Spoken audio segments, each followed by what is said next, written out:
Hey everyone, Sarah at Health by Sarah here today, and I want to show you how to make elderberry syrup. I've been doing that for years at home, and I've tweaked the recipe a little bit, but I wanted to share it with you, especially because it's December now and it's definitely heavy into cold and flu season. And elderberry syrup is a really great way of preventing cold or flu or treating it. It's been shown to actually be like just as effective or more effective than Tamiflu at treating the flu. So I would definitely take that over Tamiflu if I had my choice. Now it's also important to use newer elderberries because I made the mistake of using dried elderberries that I had had for several years and I didn't feel like I was getting a benefit. And this year I went ahead and ordered new elderberries or fresh elderberries, fresh dried elderberries once again, and I have definitely felt it making a difference in me, and I am just getting over a cold now, so it definitely started to help me feel better taking elderberry syrup. Now, let's take a look at how to make it. Here is what you're going to need. I have a cup of elderberries, and I got this brand here, Frontier USDA Organic. You're going to need raw local honey, preferably raw local honey because that will give you the most benefit. And optionally, you can add some fresh ginger, some whole cloves and whole cinnamon. I don't have whole of either, but I do have the powdered, so that's what I'm going to use because I just like the taste of it. And I also have 4 cups of filtered water that is about to boil right here. So I'm gonna go ahead and add my elderberries right in. And I'm also gonna add my ginger in. And I don't really measure with the cloves or the ground cinnamon, but I just do a few sprinkles. The cloves, I like cinnamon a little more, so I'm gonna do a little more of the cinnamon. I'm going to go ahead and give this a stir. It's about to come to a boil.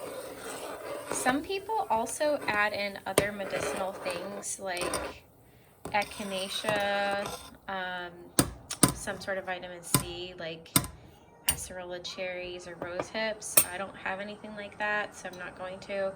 And this version, now you need to check with your doctor or practitioner first of all, but this one I know was told by midwives that it is safe to consume while pregnant in small doses or if you're sick. So I don't have any of those extra add-ins like echinacea, and I'm not sure if that is totally safe during pregnancy or nursing, so I would definitely check with your doctor about either one of these things.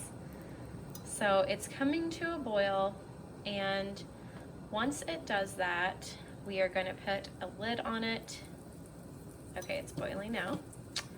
So I'm actually gonna slightly put the lid off because we want the liquid to evaporate a little bit, but not too much. So I'm actually gonna turn down the heat to low, and I'm gonna turn the timer on for 45 minutes, and you can do 45 minutes to an hour, and that should evaporate the water enough,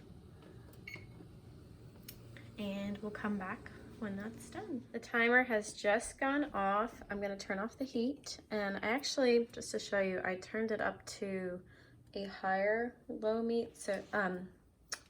temperature, so more like a medium low, and I actually took off the cover to make it evaporate even more, and it's just this really beautiful color.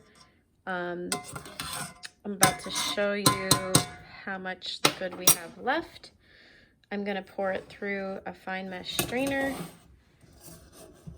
right here.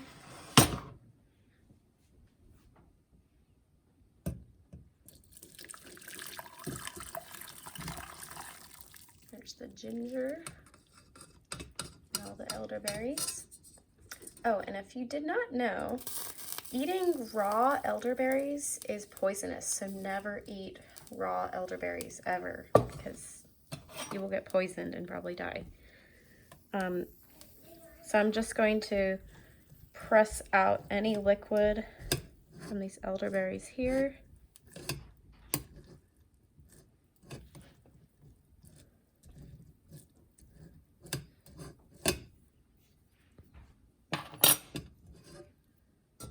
And it looks like I got maybe, looks like over 2 cups, because I have the 1 quart line here, which is 4 cups. So probably between 2 to 3 cups somewhere, which is pretty good. Plus I'm going to add a cup of raw local honey right in. I'm going to wait until it's cooled down. I let the elderberry syrup cool down enough for me to touch it without getting burned. And I took it off the heat and I actually poured it into this glass and put it in the fridge to speed up the process.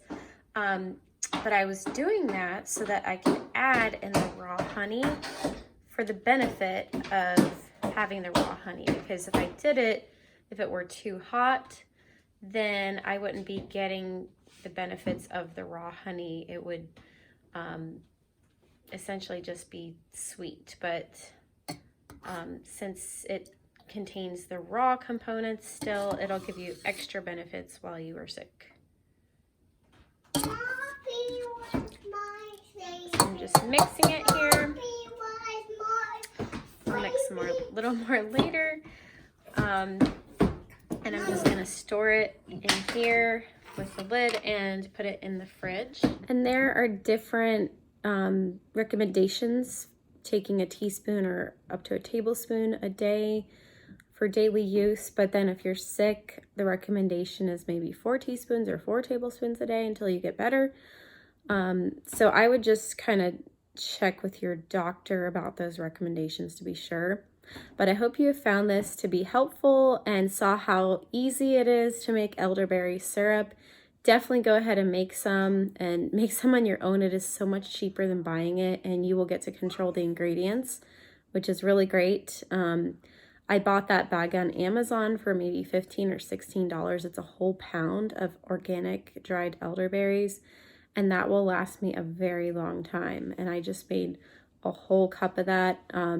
Just a little bottle of elderberry syrup from the store is probably between $15 to $30, depending on where you're buying it or what the quality of it is. But that whole thing was very inexpensive for me to make a much larger amount. So it's definitely worth it to make it on your own, unless you just don't have the time and your time is more valuable to you and you have the budget for that, then that's great. But I hope you found this to be helpful. Please give it a thumbs up if you liked it. Please subscribe to my channel and hit that notification bell to know when I post. Until next time, bye.